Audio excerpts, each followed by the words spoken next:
Good morning सांग मैंने सकाळु आमर मांकड़िसा पत्थर पलि आसला आउे से ओह्ल रोले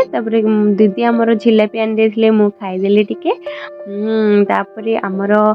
सब रोषेबास मुझे माछ तरकारी आ चिकेन थिला काली मु गरम कर देती कांजी बनई भजा बनई जेहेतु आज मुझे आमिष खाइबेनी तो मुझे कांजी भजा खाइबी आमर इे घर कम चली जेहेतु से लाइन टा अटकी जाइए से हॉस्पिटल हम बापा पुओ खाइबा दे देती बापा इे थाली खाई पुओ सियाड़े कड़े बाछी बाछी खाईदे पुओ इे टे दुष्ट बेसी होता बेड्स कुंठे देती बेड्स कुंठे सारापर देखो आमर ये जो कांथटी होती तो एरंडी पाखे जाइए आउ जाई हबनी एपटे कांथ पड़ीज गोटे घरे ही आम रही सियाड़े घर हम आउ घरे करने के भाविछु मांकड़िसा देवा आमर स्टार्ट हो गला मो ब्लॉग मुझे शेष कर देखी आमर घर को पर्यटन कौन है रोची संग माने जय जगन्नाथ।